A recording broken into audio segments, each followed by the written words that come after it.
Hi friends, welcome back to Telugu useful info channel. ఈరోజు మార్చి 12, 2025కు సంబంధించి వార్తల్లో నిలిచిన అంశాలని ఈరోజు నేర్చుకుందాం. అయితే ఇందులో ముఖ్యాంశాలు చూసినట్లయితే ఫిలిప్పీన్స్ మాజీ అధ్యక్షుడు రొడ్రిగో దుటర్తే అరెస్ట్, అలాగే వినూత్న నానో కణాల రూపకల్పనకు హైదరాబాద్ యూనివర్సిటీలో బయోఫ్యాక్టర్ ఒప్పందం, అలాగే లలిత్ మోదీకి 102 వారసత్వం రద్దు, రద్దు, అలాగే జమ్మూ కాశ్మీర్లో రెండు సంస్థలపై నిషేధం,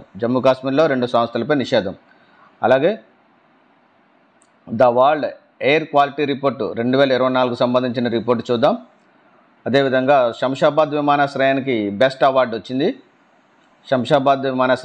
బెస్ట్ అవార్డు, అలాగే భారత్ రెజ్లింగ్ సమాఖ్యపై నిషేధం ఎత్తివేత, అలాగే ఆంధ్రప్రదేశ్ లిఫ్టులు మరియు ఎస్కలేటర్ల బిల్లు 2025 సంబంధించి ఈ కరెంట్ అఫైర్స్లో మనం చర్చిద్దాం. అయితే మొదటగా ఫిలిప్పీన్స్ మాజీ అధ్యక్షుడు రొడ్రిగో దుటర్తే అరెస్టు. అయితే ఫిలిప్పీన్స్ మాజీ అధ్యక్షుడు రొడ్రిగో దుటర్తే మార్చి 11, 2025న అరెస్ట్ అయ్యారు. ఈయన అధ్యక్షుడిగా ఉన్న సమయంలో డ్రగ్స్ అక్రమ రవాణాదారులను చంపేయాలంటూ దుటర్తే ఇచ్చిన పిలుపుతో వేలాది మంది దారుణ హత్యకు గురవడం తీవ్ర వివాదాస్పదమైంది. అయితే అంతర్జాతీయ క్రిమినల్ కోర్టు ICC ఆయనపై విచారణకు చర్యలు ప్రారంభించింది. అయితే ఆ విచారణ నుంచి తప్పించుకునేందుకు ICC నుంచి వైదొలుగుతున్నట్లుగా దుటర్తే ప్రకటించారు. ఫిలిప్పీన్స్ 2022 ఎన్నికల్లో ఫెర్డినాండ్ మార్కోస్ అధ్యక్ష బాధ్యతలు చేపట్టారు. ఫిలిప్పీన్స్ 2022 ఎన్నికల్లో ఫెర్డినాండ్ మార్కోస్ అధ్యక్ష బాధ్యతలు చేపట్టారు. అయితే అనంతరం పరిణామాల్లో దుటర్తేపై వచ్చిన ఆరోపణలపై విచారణ తిరిగి ప్రారంభించినట్లు జూలై 2023న ICC ప్రకటించింది. జనహననానికి పాల్పడ్డారంటూ వచ్చిన ఆరోపణలపై దుటర్తేకు వారెంట్లు జారీ చేసింది. ఈ వారెంట్లకు స్పందనగానే ఆయనను పోలీసులు అదుపులోకి తీసుకున్నారని అధ్యక్షుడు ఫెర్డినాండ్ మార్కోస్ తెలిపారు. ఓకే, ఇకపోతే రెండో అంశం చూసినట్లయితే వినూత్న నానో కణాల రూపకల్పనకు హైదరాబాద్ యూనివర్సిటీలో బయోఫ్యాక్టర్ ఒప్పందం. హైదరాబాద్ యూనివర్సిటీలో బయోఫ్యాక్టర్ ఒప్పందం వివిధ రంగాలకు అనువైన వినూత్న నానో కణాల రూపకల్పనపై పరిశోధన, వాణిజ్యపర వినియోగానికి అనుగుణంగా పరిశోధనలు చేపట్టడానికి జీవ ఎరువుల తయారీలో ఉన్న బయోఫ్యాక్టర్ సంస్థ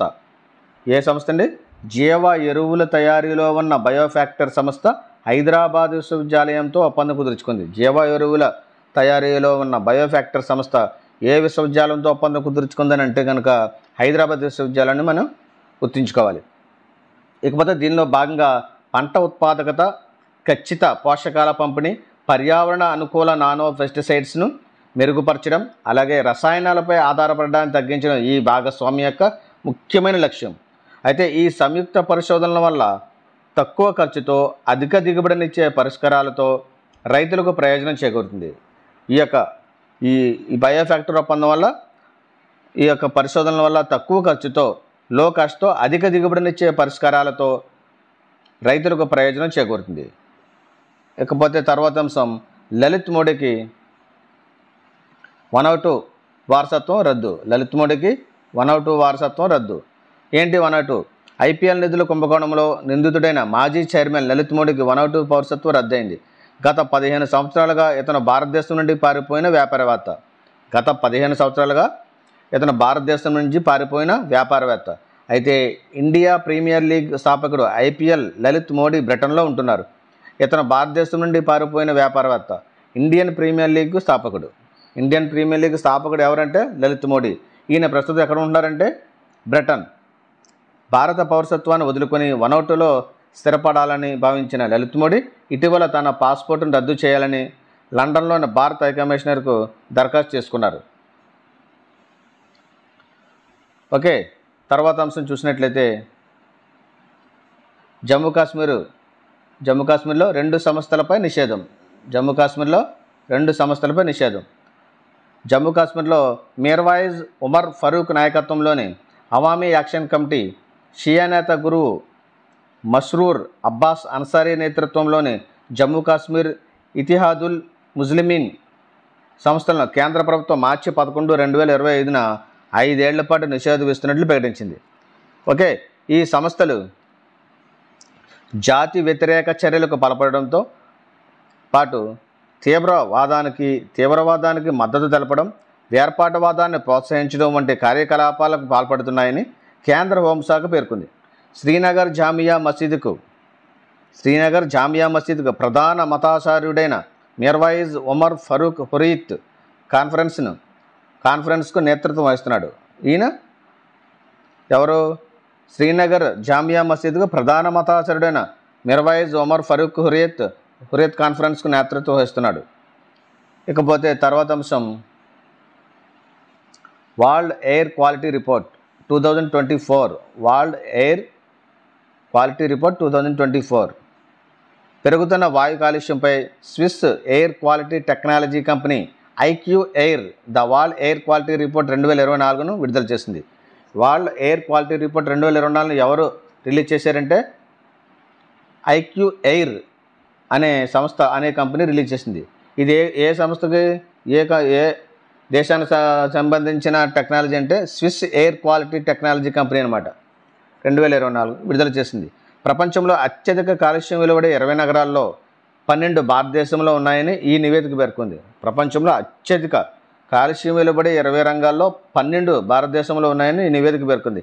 మేఘాలయలోని బెర్నిహాట్ నగరం తొలి స్థానంలో ఉండగా తర్వాత స్థానంలో ఢిల్లీ ఉంది. మేఘాలయలోని బెర్నిహాట్ నగరం తొలి స్థానంలో నిలవగా తర్వాత స్థానంలో ఢిల్లీ ఉంది.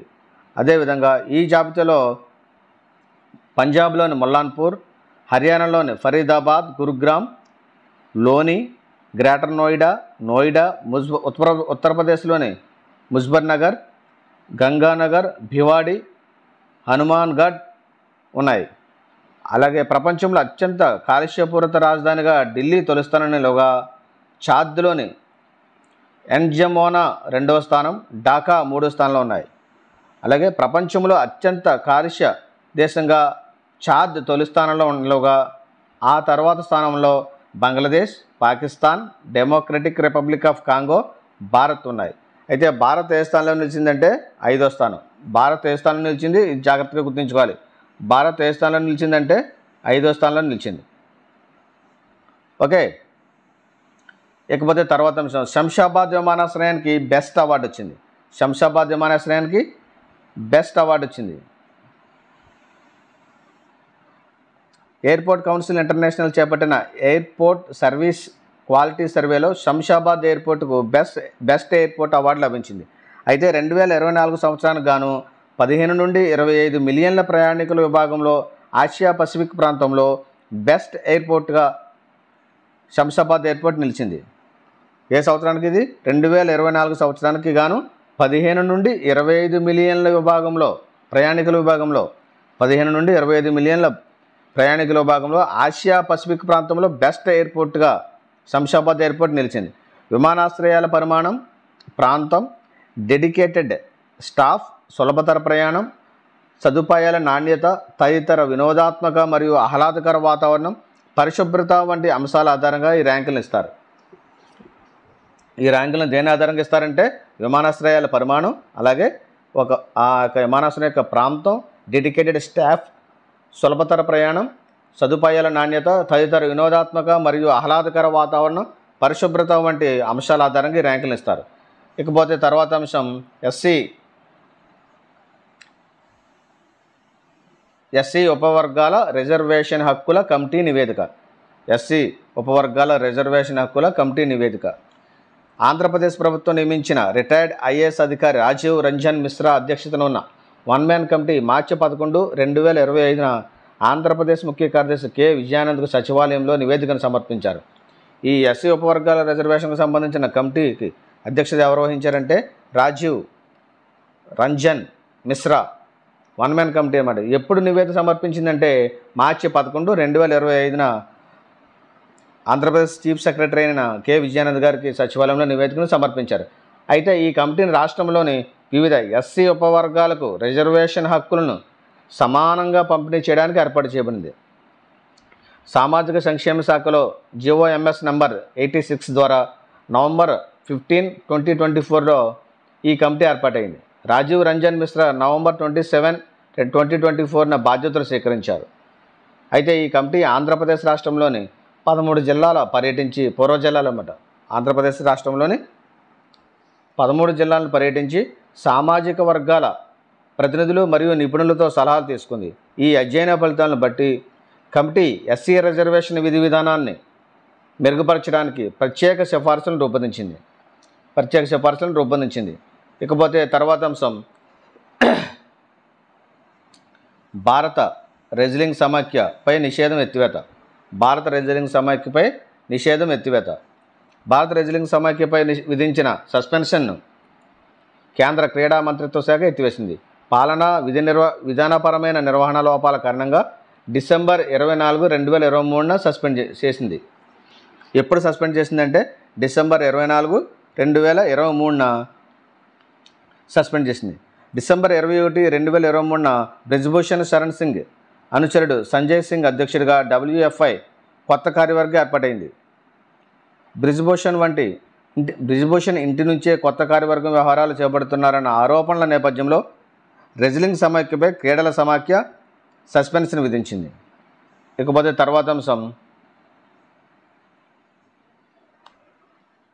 ఆంధ్రప్రదేశ్ లిఫ్టుల మరియు ఎస్కలేటర్ల బిల్లు 2025. ఆంధ్రప్రదేశ్ లిఫ్టులు మరియు ఎస్కలేటర్ల బిల్లు 2025. ఆంధ్రప్రదేశ్ లిఫ్టులు మరియు ఎస్కలేటర్ బిల్లు 2025కి సంబంధించిన యంత్రాంగాల నిర్మాణం, సంస్థాపన, నిర్వహణ మరియు భద్రతపై చట్టబద్ధమైన ప్రామాణికాలను ఏర్పరచడానికి ఉద్దేశించబడింది. అయితే ఈ బిల్లును మినిస్ట్రీ ఆఫ్ ఎనర్జీ శాఖ మంత్రి గొట్టిపాటి రవికుమార్ మార్చి 11, 2025న ఆంధ్రప్రదేశ్ అసెంబ్లీలో ప్రవేశపెట్టారు. ఈ బిల్లును ఎవరు ప్రవేశపెట్టారంటే గొట్టిపాటి రవికుమార్ గారు. ఎప్పుడు ప్రవేశపెట్టారంటే మార్చి 11, 2025న ఆంధ్రప్రదేశ్ రాష్ట్రంలో ప్రవేశపెట్టారు. ఈ గొట్టిపాటి రవికుమార్ గారిది ఏ మినిస్ట్రీ అంటే ఎనర్జీ శాఖ మంత్రి. ఇకపోతే ప్రతి యజమాని భారతీయ ప్రమాణాల సంస్థ బ్యూరో ఆఫ్ ఇండియన్ స్టాండర్డ్స్ మరియు కేంద్ర విద్యుత్ అధికారుల సెంట్రల్ ఎలక్ట్రిసిటీ అథారిటీ భద్రతా నియమావళి ప్రకారం లిఫ్ట్ లేదా ఎస్కలేటర్ను స్థాపించాలి. ఈ చట్టం అమల్లోకి వచ్చిన తర్వాత అప్పటికే లిఫ్ట్ లేదా ఎస్కలేటర్ను ఏర్పాటు చేసిన ప్రతి యజమాని 12 నెలల్లోపు లైసెన్స్ కోసం దరఖాస్తు చేసుకోవాలి. దరఖాస్తుతో పాటు నిర్దేశిత రుసుము చెల్లించాలి. అయితే ఈ లైసెన్స్ 5 సంవత్సరాల పాటు అమల్లో ఉంటుంది మరియు ప్రతి 5 సంవత్సరాలకు దీన్ని పునరుద్ధరించాలి. చట్టం నిబంధనలు ఉల్లంఘించినట్లయితే సంబంధించిన అధికారి లైసెన్స్ను రద్దు లేదా సస్పెండ్ చేసే హక్కును కలిగి ఉంటారు. లిఫ్ట్ లేదా ఎస్కలేటర్లో మార్పులు చేయాలంటే ముందుగా సంబంధించిన అధికారుల అనుమతి తప్పనిసరి. ఈ బిల్లును రూపొందించడానికి తమిళనాడు, కేరళ, కర్ణాటక, బీహార్ మరియు ఉత్తరప్రదేశ్ లిఫ్ట్లు చట్టాలను అధ్యయనం చేసి అన్ని భాగస్వామి పక్షాల అభిప్రాయాలను పరిగణలోకి తీసుకున్నామని రాష్ట్ర మంత్రి గొట్టిపాటి రవికుమార్ గారు తెలిపారు. ఓకే, ఇక తర్వాత అంశాన్ని చూసినట్లయితే ప్రతిబింబ్ మాడ్యూల్ ఇది కేంద్ర హోంమంత్రిత్వ శాఖ యొక్క Indian cyber crime coordination centre ప్రారంభించిన భౌగోళిక సమాచార వ్యవస్థ ఆధారిత సాఫ్ట్వేర్. లక్ష్యం ఏంటంటే ఈ ప్రతిబింబ మాడ్యూల్ యొక్క లక్ష్యం ఏంటంటే రాష్ట్ర పోలీసు దళాలతో సహా అమలు చేయు సంస్థలకు సైబర్ నేరస్తులను నిజ సమయంలో మ్యాప్ చేయడంలో మరియు వారి నెట్వర్క్లను చెల్లాచెదరు చేయడంలో సహాయపడుతుంది. దేశవ్యాప్తంగా సైబర్ నేరాల్లో ఉపయోగించే మొబైల్ నంబర్లను GIS మ్యాప్లో కనుగొనే ప్రతిబింబ్ ఒక ప్రత్యేక ప్రయోజనాన్ని అందిస్తుంది. నేర కార్యకలాపాల్లో చురుకుగా ఉన్న మొబైల్ నంబర్ల వాస్తవ స్థానాలను నిర్ధారించడానికి చట్టాలను అమలు చేసే సిబ్బంది మరియు సేవా దృక్పథంతో ఉన్న సంస్థల LEAలకు ఈ సాఫ్ట్వేర్ మ్యాప్ వీక్షణను కూడా అందిస్తుంది. సమన్వయ ప్లాట్ఫామ్ ఈ సైబర్ క్రైమ్ డేటా షేరింగ్ మరియు విశ్లేషణల కోసం LEAల సమన్వయ వేదికగా దీన్ని హోం వ్యవహారాల మంత్రిత్వ శాఖ ప్రారంభించింది. ఇది వివిధ రాష్ట్రాలు లేదా కేంద్రపాలిత ప్రాంతాల్లో నేరాలు మరియు సైబర్ క్రైమ్ ఫిర్యాదుల్లో పాల్గొన్న నేరస్తుల అంతర్రాష్ట్ర లింకేజీల ఆధారంగా విశ్లేషణలు అందిస్తుంది. LEA అంటే లీగల్ ఎన్ఫోర్స్మెంట్ ఏజెన్సీ. LE అంటే లీగల్ ఎన్ఫోర్స్మెంట్ ఏజెన్సీ. ఇకపోతే తర్వాత అంశం, భారతదేశంలో మేధా సంపత్తి దాఖలలో పెరుగుదలను ప్రపంచ మేధో సంపత్తి సంస్థ గుర్తించింది. ఒక దశాబ్దంలో భారతదేశ పేటెంట్ దరఖాస్తులు రెట్టింపయ్యాయి. అయితే ట్రేడ్ మార్కులు 2.5 రెట్లు పెరిగాయి మరియు డిజైన్ దాఖలు 3 రెట్లు పెరిగాయి. ట్రేడ్ మార్కులు ఎన్ని రెట్లు పెరిగాయి అంటే 2.5 రెట్లు పెరిగాయి.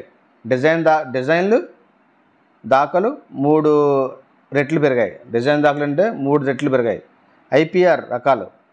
IPR అంటే మేధో సంపత్తి హక్కులు.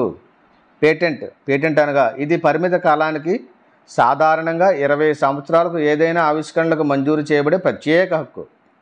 ట్రేడ్మార్క్ అంటే ఇది ఒక సంస్థ యొక్క వస్తువులు లేదా సేవలను ఇతర సంస్థల నుండి భిన్నంగా చేయగల సంకేతం.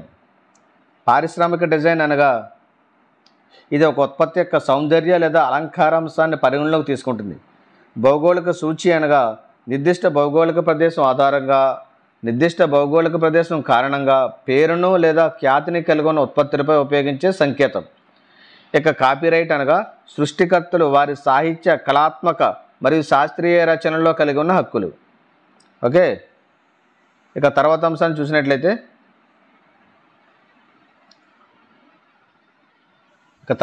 చూసినట్లయితే ఏపీలో 310 కోట్లకు పైగా వ్యయంతో వస్త్ర పార్కులు. 310 కోట్లకు పైగా వ్యయంతో వస్త్ర పార్కులు. ఆంధ్రప్రదేశ్లోని వస్త్ర రంగంలో పెట్టుబడులను పెంచడం, ఉద్యోగ అవకాశాలను పెంపొందించడం, ఎగుమతులను ప్రోత్సహించడం లక్ష్యంగా వాణిజ్యము మరియు పరిశ్రమల మంత్రిత్వ శాఖ scheme for integrated textile park కింద అనంతపురం, నెల్లూరు, గుంటూరు జిల్లాలో 3 వస్త్ర పార్కులను 310 కోట్ల రూపాయలకు పైగా వ్యయంతో నిర్మిస్తుంది. అయితే ఈ టెక్స్టైల్ మంత్రిత్వ శాఖ scheme for integrated textile park కింద పార్కులకు ఈ కింది విధంగా నిధులు కేటాయించారు. అందులో అనంతపురం జిల్లాలో టెక్స్టైల్ పార్కు 102.27 కోట్లు, అలాగే నెల్లూరు జిల్లాలో టెక్స్టైల్ పార్కు 103.44 కోట్లు, అలాగే గుంటూరు జిల్లాలో టెక్స్టైల్ పార్కు 105.12 కోట్లు కేటాయించారు. అయితే ఈ పార్కుల ఏర్పాటు ద్వారా ఉద్యోగావకాశాలు పెంపొందించడంతో పాటు ఎగుమతులను ప్రోత్సహించాలనే లక్ష్యంతో కేంద్రం చర్యలు తీసుకుంటుందని రాష్ట్ర వాణిజ్య వ్యాపార శాఖ మంత్రి గారు తెలిపారు. Okay, thank you friends. Content నచ్చితే లైక్ చేసి, సబ్స్క్రైబ్ చేసి, షేర్ చేయండి. Thank you all.